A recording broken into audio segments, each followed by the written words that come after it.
3월 27일 목요일 기도로 돕는 그 사랑 매일 묵상 오늘은 시편 105편 23절에서 25절입니다. 23절에 보면 이에 이스라엘이 애굽에 들어가며 야곱이 함의 땅에 나그네가 되었도다. 지금 요셉을 통해서 그 야곱의 가족이 애굽으로 내려가고 그 애굽에서 그리고 다시 출애굽하는 그 모든 과정이 하나님의 계획 안에서 지금 이루어지고 있다. 그것을 지금 보여주고 있습니다. 그래서 야곱이 함의 땅에 나그네가 되었도다라는 제목으로 좀 말씀을 나누려고 합니다. 그러니까 인생의 모든 것이 하나님의 주권적인 뜻 안에 이제 우리의 삶이 있다는 것을 알려주는 거죠. 그 이스라엘이 그 요셉을 따라 애굽에 들어가며 야곱이 함의 땅에 나그네가 되었도다. 여호와께서 자기의 백성을 크게 번성하게 하사 그의 대적들보다 강하게 하셨으며 애굽에서 번성하게 한 거죠. 또 그 대적들의 마음이 변하게 하여 요셉 때는 이스라엘과 잘 지냈는데 마음이 변했죠. 그의 백성을 미워하게 하시며 그의 종들에게 교활하게 행하게 하셨도다.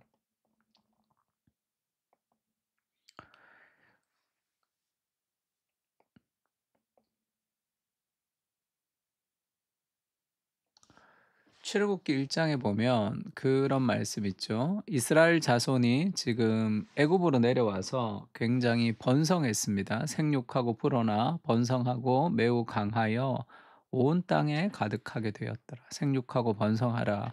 그리고 아브라함의 자손이 바다 모래처럼 많을 것이다. 그것을 하나님이 이 애굽에서 이루고 있는 거죠.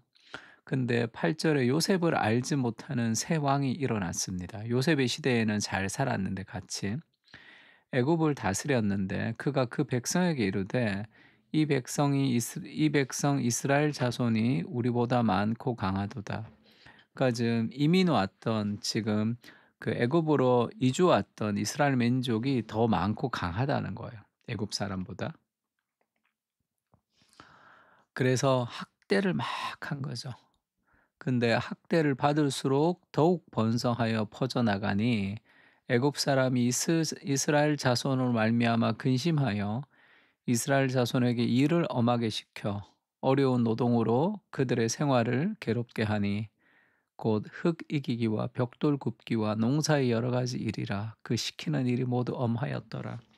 지금 애굽의 총리로 있을 때는 괜찮았는데 지금 굉장히 힘든 상황이죠.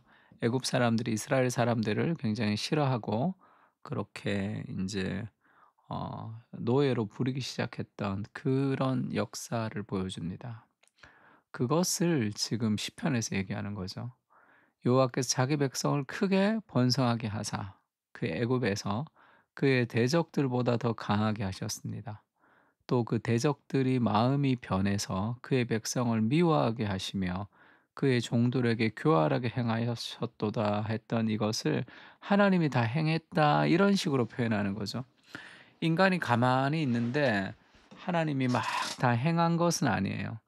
그러나 우리가 행하는 이 모든 일들이 하나님의 더 큰 계획 속에 있다는 것을 지금 보여주고 있습니다. 신명기 29장 29절에 보면 이런 표현이 있어요. 감추어진 일은 우리 하나님 여호와께 속하였거니와 나타난 일은 영원히 우리와 우리 자손에게 속하였나니 이는 우리에게 이 율법의 모든 말씀을 행하게 하심이니라. 그러니까 감추어진 일은 하나님께 속했습니다. 그러니까 하나님의 주권은 우리가 잘 알지 못해요. 우리가 아는 것은 나타난 일, 우리 앞에 순종해야 될 겁니다. 그거는 하나님의 말씀, 율법을 순종하는 거예요. 우리는 나타난 일에 대한 순종을 할 수밖에 없습니다. 성경 읽고 그 말씀 가운데 우리에게 주는 하루하루를 순종하는 거예요.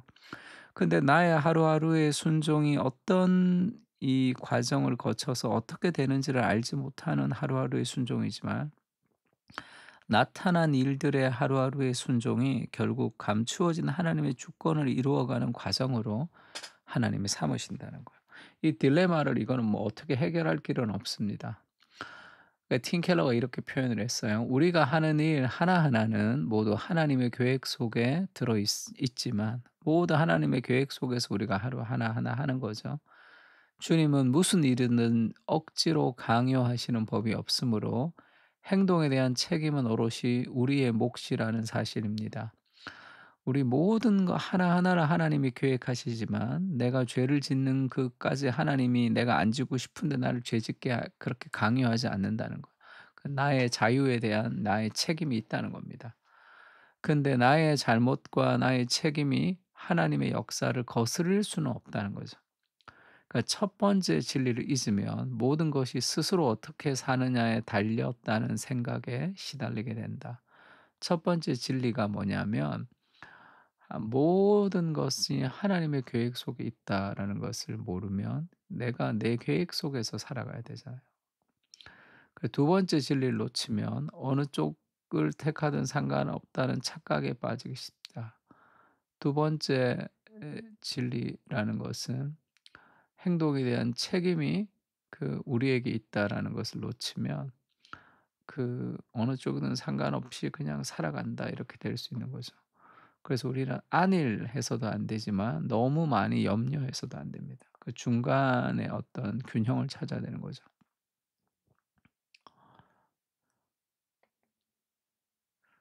그래서 지금 성경 구절에 하나 빠진 것 같은데.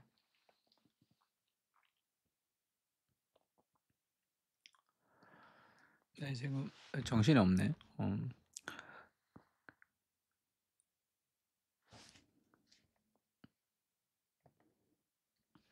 지금 성경 구절 하나가 지금 아마 PPT에 빠진 것 같은데 이 창세기 15 장에는 이런 말씀이 있습니다. 하나님이 이제 아브라함과 믿음으로 이제 언약을 맺으시는 거죠. 그러니까 이신칭이 믿음으로써 구원을 얻는다 할 때 아브라함이 하나님을 믿음에 그것을 그의 의로 여기시고라는 그 구절이 나와 있는 것이 창세기 15 장입니다. 하나님이 아브라함과 언약을 만들기 전에 하나님이 아브라함을 잠들게 하시고 그리고 이제 환상 가운데 하나님 말씀하십니다. 창세기 15장 13 절입니다. 여호와께서 아브라함에게 이르시되 너는 반드시 알라 내 자손이 이방에서 손님이 되어서 그들을 섬기겠고 그들은 400년 동안 내 자손을 괴롭게 하리니 그들이 섬기는 나라를 내가 징벌할지며 그 후에 내 자손이 큰 재물을 이끌고 나오리다. 너는 장수하다가 평안히 조상에게로 돌아가 장사될 것이요 내 자손은 4대 만에 이 땅으로 돌아오리니 이는 아모리 족속의 죄악이 아직 가득 차지 아니함이니이다 하시더니. 그래서 지금 아브라함에게 하나님이 이제 언약을 맺을 그때도 이미 이제 이제 너의 자손이 이방에서 객이 될 것이고 400년 동안 섬기고 출애굽을 하게 될 것이다. 그렇게 얘기해요. 그것이 아모리 족속의 죄악이 가득 차지 않았기 때문이고 그 죄악이 가득 찰 때 하나님께서 우리를 통해서 그런 역사들을 이루어내는 것을 알려주는 거죠. 이미 아브라함에게 하나님이 언약을 맺을 때 그때 이제 400년 동안의 출애굽에서 너희가 계기 될 것이다. 그것을 이미 약속하셨습니다. 그러니까 우리 안에 일어나는 모든 일들이 하나님의 크신 계획 안에 있다는 것을 지금 보여주는 거죠. 그 계획이 결국 어떤 계획이냐 하면 그 뜻의 비밀을 우리에게 알리신 것이요 그의 기뻐하심을 따라 그리스도 안에서 때가 찬 경륜을 위하여 예정하신 것이니 하늘에 있는 것이나 땅에 있는 것이다 그리스도 안에서 통일되게 하려 하심이라.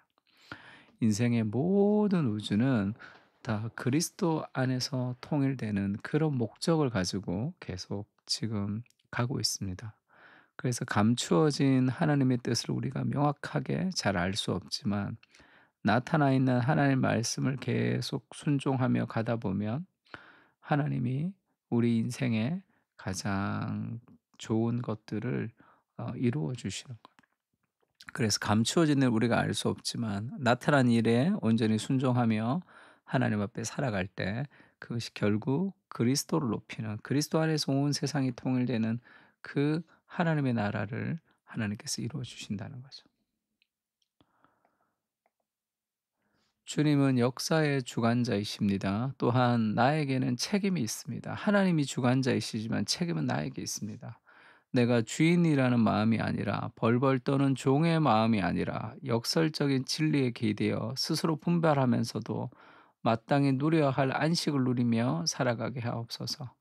내가 주인이다 이런 교만한 마음을 가지고 또 나가는 것도 아니고, 벌벌 떠는 종의 마음을 가지고 또 '내가 이거 안 하면 내가 혼난다.'라는 그렇게 살아가는 것도 아니고, 스스로 분발하면서도 마땅히 누려야 할 안식을 누리며 살아가는 것. 이것이 하나님의 큰 뜻을 이해하면서도 오늘 내가 해야 될 삶의 선택이 있다는 것을 기억하며 살아가는 하나님의 사람들이 가지는 삶의 방식일 것입니다. 우리 같이 시편을 묵상하면서 함께 기도했으면 좋겠습니다. 기도하겠습니다.